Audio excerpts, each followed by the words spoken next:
people, we have a large choice of various fat loss supplements, fat loss drugs that supposedly help you lose body fat. But which of these supplements and which of these drugs actually work, and how do they work? Well, let's talk about that here. Okay, now all of them work by one of three mechanisms. One of them is that some of the supplements work by reducing appetite, particularly the drugs. The drugs that are prescribed to reduce body weight or weight generally work. They're kind of like amphetamine derivatives that reduce your appetite, and they tend to make you feel full, so you wind up eating fewer calories. That's the mechanism of current weight loss drugs. There's other weight loss drugs that reduce the absorption of nutrients such as fat, which of course it causes the fat to, like orlistat is one of them, that basically inhibits fat uptake, so the fat passes right through you. Fat contains the densest amount of calories at 9 per gram, so the thought is by causing your body to be unable to digest, it averages about 1/3 of the amount of fat consumed during a meal. It'll pass right through you, it won't be digested, and supposedly that'll be a loss of calories that helps you lose body fat. I don't think the great drugs, orlistat, you can get this thing called steatorrhea, where you suddenly, well, I can't put it any other way, you wind up crapping in your pants because of the fat passing through you so fast. It gives you a type of really bad diarrhea. I don't think that's a good route to go for most people. And then there's the supposedly actual fat burning, which is, I think that's nonsense. There's no supplement or drug that actually increases fat burning itself. For fat burning, there's no other way. You got to do exercise. You can have fat mobilization, meaning the supplements will help you mobilize or help the fat cells release stored fat. But once the fat gets in the blood, you got to do something to oxidize it, and that's where exercise comes in. If you take a fat loss pill or supplement, and you don't engage in some physical activity, the fat that's released from the fat cells circulates a little bit and goes right back in the fat cell. It's called re-esterification. You got to oxidize it. You have to take in more oxygen. Well, let's talk about a couple of the popular ingredients. One of them is called Garcinia cambogia. That's been around. Dr. Oz talked about it. Anything Dr. Oz says, by the way, you have to question right off the bat. I mean, because he's generally, this is a guy way out of his league. He's a cardiovascular surgeon. He knows a lot about that, but when it comes to nutrition, this guy is a full-fledged dud. Almost everything he says is nonsense. So right away, you got to be suspicious of Garcinia, because Dr. Oz says it's great stuff. The actual active ingredient Garcinia is called hydroxycitric acid. In animals, it inhibits an enzyme that converts carbohydrate into fat. Unfortunately, the same enzyme, I believe, if I remember, it's called citrate lyase. It's been many years, so I could be wrong about that. But in animals, hydroxycitric, or HCA, actually inhibits this enzyme that converts carbohydrates to fat. But the problem is, in humans, that particular enzyme is much less active. So Garcinia would work better at fat loss in animals than it does in humans, and that's exactly what the studies show. When you give animals Garcinia cambogia, they lose a good amount of fat, but give it to humans, it's not so great. Not so great. A total of 54 randomized controlled study in healthy adults with overweight or obesity, who were overweight or obese. The authors found no difference in weight or body fat percentage between the Garcinia cambogia group and the placebo group. But a 2020 review that looked at 8 trials on Garcinia found that on average it caused a weight loss of about 3 pounds.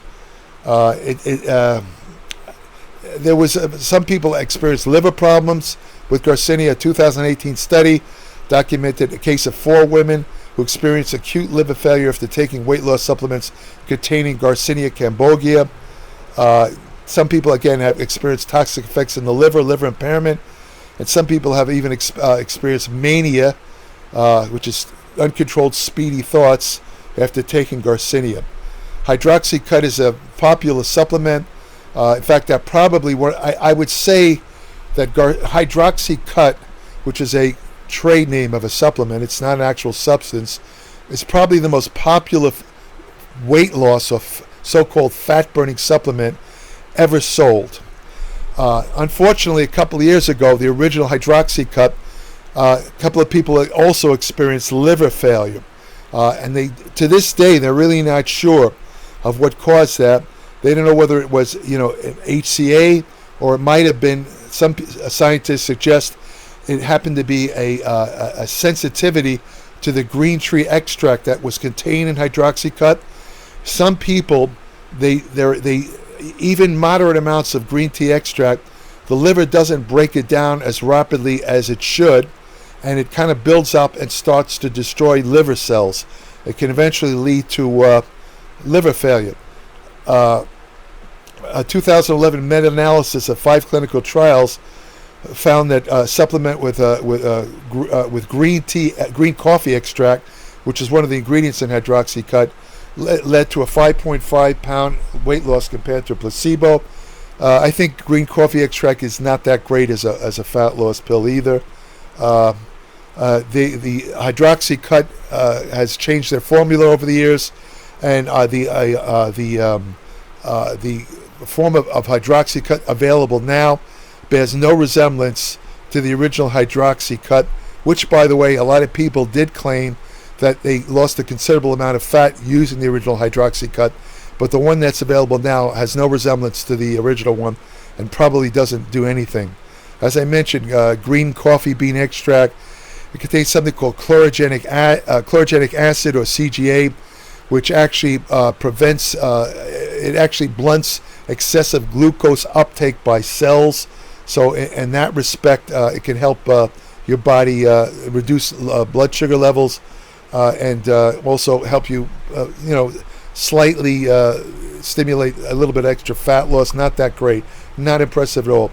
Caffeine, I mentioned earlier, caffeine works by stimulating the release of catecholamines, which is norepinephrine, which mobilize fat from fat cells. Doesn't burn fat, it mobilizes it. And caffeine actually does work. And a recent study showed that, contrary to what past studies suggested, you do not get used to caffeine. It continues to work. You don't get habituated to it. It'll provide the same fat mobilization effects as long as you drink it.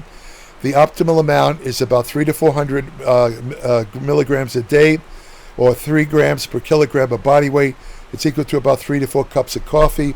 It stimulates a little bit of thermogenesis.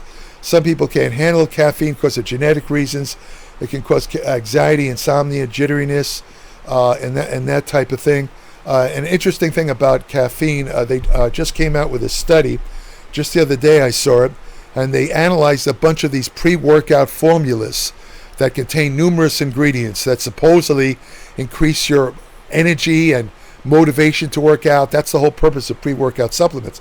Anyway, the bottom line is this study analyzed all of these ingredients and found out the only one that really worked in all of these, some of them were very high-priced pre-workout supplements, the only active ingredient was caffeine. The other stuff didn't do jack crap. They were, they were more or less like placebos. They didn't do nothing. It was all caffeine. So instead of wasting $50 on some pre-workout hyped up garbage supplement, some of them actually contain old amphetamines that can give you a stroke or a heart attack. Instead, my suggestion is, if you can handle it, take 3 to 4 cups of coffee, and you'll get all the benefit of any pre-workout, save yourself a lot of money, and possibly prevent yourself from getting a stroke.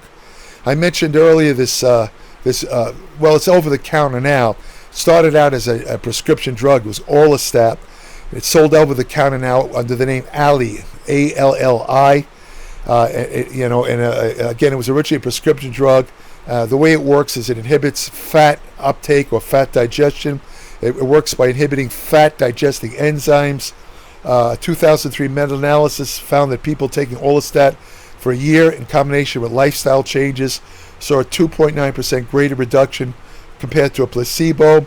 The problem with this Orlistat is that it also not only does it reduce fat uptake, but it also reduces the uptake of fat-soluble vitamins, such as vitamins A, D, E, and K. That could be a problem if you're not getting enough of that. And interestingly enough, when you take orlistat, I know this sounds funny, you would think that, well, I'm taking this drug that inhibits fat uptake or fat digestion, so I can eat a high-fat meal and not worry about it. Wrong. When you take orlistat, you have to eat moderate fat. If you eat a high-fat meal, you're almost guaranteed to have the side effects, such as loose, oily stools, flatulence, frequent bowel movements that are hard to control. Again, it's called steatorrhea. You're going to wind up crapping in your pants. And this is what happened to a lot of people that were under the impression that they can eat as much fat as they want while taking orlistat and get away with it. No. All you're going to get from that is a dump in your shorts. One of the overhyped fat-burning ingredients is called raspberry ketones. Raspberry ketones, naturally enough, are found in raspberries. In fact, this is what is responsible for the distinctive smell of raspberries, ketones. They sell a synthetic version of raspberry ketones as a weight loss supplement, and it's incorporated in various other fat burners. In isolated fat cells from mice, raspberry ketones increase the breakdown of fat and also increase the levels of a hormone called adiponectin, which actually is related to fat loss because it increases insulin sensitivity, which tends to promote greater fat loss. There isn't many human studies on raspberry ketones. I think it's possibly garbage. Myself, I don't think it. When you take high doses of it, it increases your blood glucose levels. Also increases levels of ALT, which is an enzyme, which means that it might be adversely affecting liver function. Raspberry ketones are pure crap. Another old-time fat loss aid is called glucomannan. That's just soluble fiber. It's taken from the roots of something called the elephant yam, which is also called konjac. One clinical study showed that taking glucomannan for 60 days could lower body weight. All it does, what it basically does, the mechanism is that it's a soluble fiber. It'll lock on to some of the fat in the food, kind of like orlistat, but not quite as extreme. It'll cause your body to absorb less calories. So that's one way that'll help weight loss. Another way is that it's being soluble fiber. It's very good for the bacteria that reside in the intestinal microbiome. And in that way, when you have an optimal level of bacteria or optimal balance of bacteria in the microbiome, it helps to lower blood sugar, blood glucose, and also it actually will inhibit calorie uptake to a certain extent. If you take too much glucomannan, just like any other soluble fiber, you get the side effects of too much, such as bloating, flatulence, and soft stools. I mentioned green tea extract. Green tea has a thermogenic effect. It has an independent effect. Besides, it does contain caffeine, but not that much. The weight loss or fat loss effect is independent of caffeine. It's independent, what they call thermogenic effect. And green tea also inhibits pancreatic lipase, which is the main enzyme that absorbs fat. So you get a little bit of decrease of fat absorption with green tea. Some studies show it does increase fat burning when you exercise to a small extent. Conjugated linoleic acid is also often suggested as a fat burner. A review of 13 studies showed that CLA caused weight loss of about 1.1 pound compared to a placebo. Slightly increased weight loss of 2.3 pounds in people over age 44. Unfortunately, CLA, some studies show that in men that have visceral fat or greater fat, wider waist or fat around the middle, it tends to increase insulin insensitivity, which can cause various health problems. I don't recommend CLA as a fat loss aid. I think it's inefficient. Foreskin is a extract from a plant in the mint family. The way it works, it raises a compound in cells called cyclic AMP. Cyclic AMP is what starts the cascade that results in the release of fat stored in fat cells. So, a study of 30 men with excess weight showed that forskolin reduced body fat, increased muscle mass, while having no effect on body weight. A study of 23 women with excess weight found no effects. So it's kind of borderline. It's not that great. I personally think the best use of forskolin is when you combine it with, what is it called, an artichoke extract. If you take a certain amount of forskolin with artichoke extract, which the active ingredient is luteolin, which is a natural flavonoid found in certain vegetables, and you take that with acetyl L-carnitine and with the amino acid phenylalanine, that combination is called Setapep, I think it's called, or Setpep, and it actually is a pretty good brain stimulant. Very safe, and it has a really efficient for reducing if you have tendency to have brain fog or memory problems. It works quite well. I use it myself. I don't take it all the time, but I take it occasionally. Another one, another popular fat loss ingredient, bitter orange, Synephrine. They're also called mandarin orange. The active ingredient is Synephrine. Synephrine was released. Bitter orange was released on the market as a substitute for ephedrine. Ephedrine combined with caffeine was the actually best fat loss combination ever produced, and the ephedrine caffeine combo actually did help burn fat because, among other things, it increased thyroid output. But unfortunately, they reduced ephedrine. I mean, they removed ephedrine from the market because of some bogus complaints about cardiovascular problems.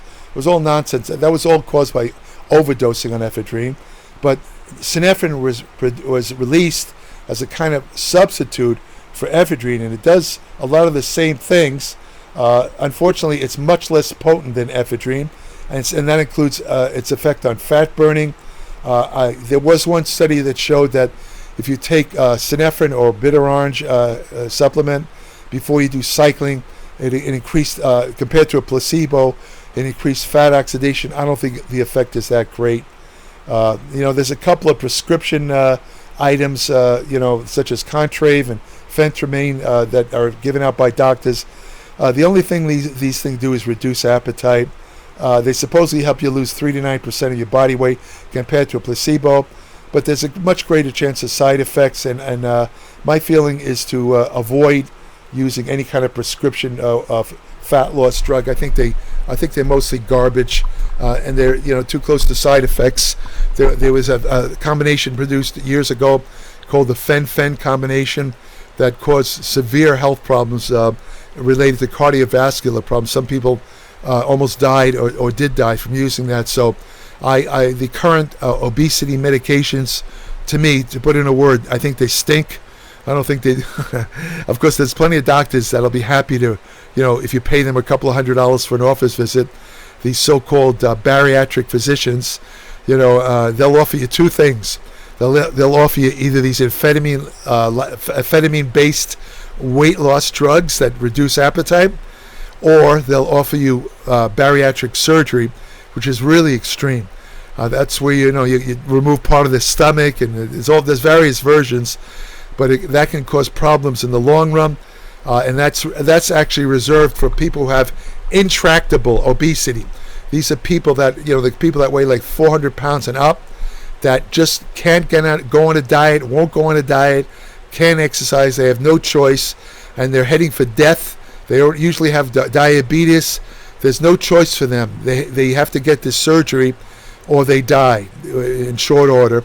And I have to admit, the weight loss or bariatric surgery is usually quite successful.